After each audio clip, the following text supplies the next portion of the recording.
Once under the cherry blossom tree. An old Japanese tale, retold by Alan Say. There once lived an old landlord in a small village in Japan. He lived in a big house all by himself. He owned all the land and every house in the valley. He was so mean, babies cried at the sight of him. He was so miserly, he saved water by never taking a bath. He was so wicked, he raised everyone's rent month after month until the villagers were very, very poor. But even in a poor village, spring is a beautiful time. There are eggs in every bird's nest, the air buzzes with honeybees, and the cherry trees bloom all at once. It's spring again. I can tell by those noisy birds. Chirp, chirp. Bah!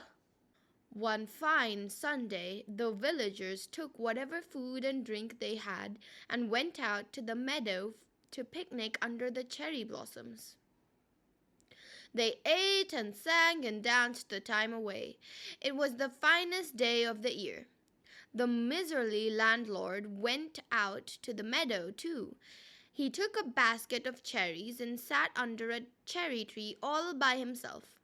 As he popped one cherry after another into his mouth, he mumbled and grumbled and glared at his neighbors. Look at them dance. That's all they ever do. Dance and eat and dance. They're just like children. Why are they so happy? Bah! Then, quite by accident, he swallowed a cherry pit. His face turned orange, blue, and purple. The cherry pit traveled around and around inside his body until it reached the top of his head, and there it stayed. When the mean landlord awoke the next morning, he felt something growing from the top of his head. What is this? A tree? One can't trust anything anymore. Now I won't be able to wear my hat. Bah! He was too stingy to see a doctor and too mean to be embarrassed. So he went around collecting rent with a cherry tree growing out of the top of his head. The rainy season and the warm winds of early summer made the tree grow with amazing speed. Confound it! Nothing has grown on my head for 37 years, and now this? The idiot tree must think my head is a garden. Bah! The tree grew and grew, and exactly a year later it burst into glorious bloom. The finest day of the year had come around once again. The villagers were even poorer than before, but they had been saving all year for this day. They ate and sang and danced the time away and gathered around the landlord to marvel at his tree. What beautiful blossoms! What does he use to make it grow? Money, probably. The miserly landlord was furious. How dare you make fun of me? You won't get away with this. I'll raise your rent first thing tomorrow. See how you like that? Look at you dancing and eating. That's all you ever do. Look at your children. They are fat. You're no better, and you are making fun of me? I'll fix you. The landlord grabbed the tree trunk with both hands and with a swift pull uprooted the magnificent tree.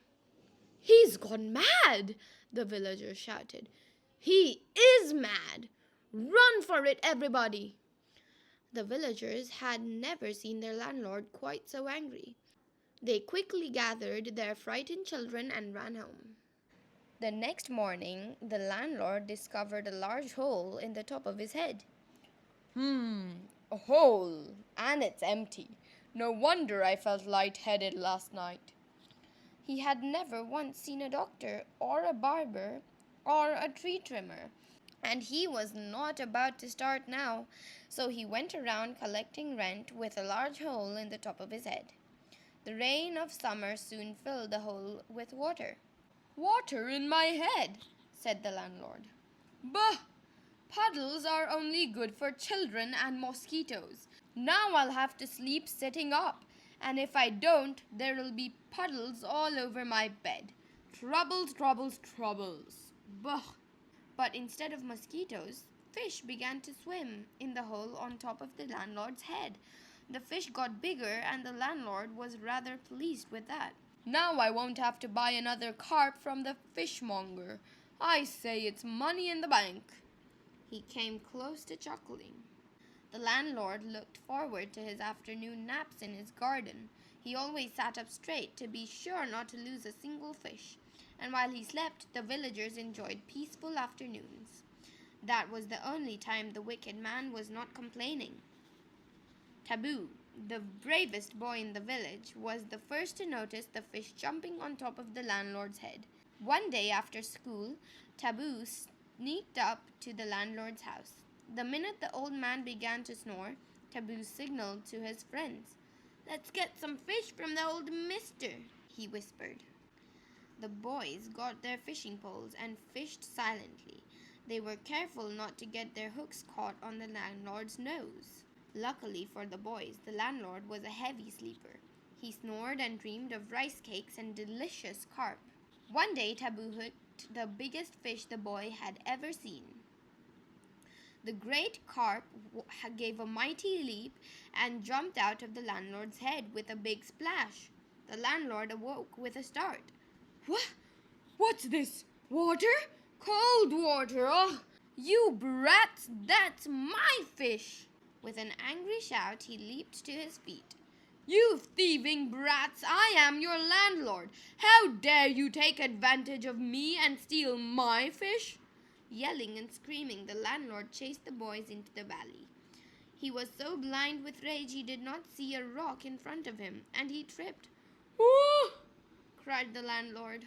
Then everything happened at once. The landlord flew head over heels into the air.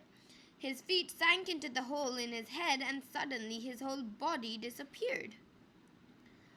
All that was left of the wicked landlord was a lovely pond in the valley. When the children came out of hiding, they saw carp swimming lazily in the deep waters. "Look at those magnificent fish!" cried Taboo. The children ran home and spread the news. When the villagers heard what had happened, they were overjoyed. They gathered around the pond and sang and danced their time away. There were eggs in every bird's nest. The air buzzed with honeybees, and the cherry trees bloomed all at once. And before long, the pond became to be known as the happiest spot in the valley. Thank you for listening to Storytime with Gargi. Like and subscribe down below.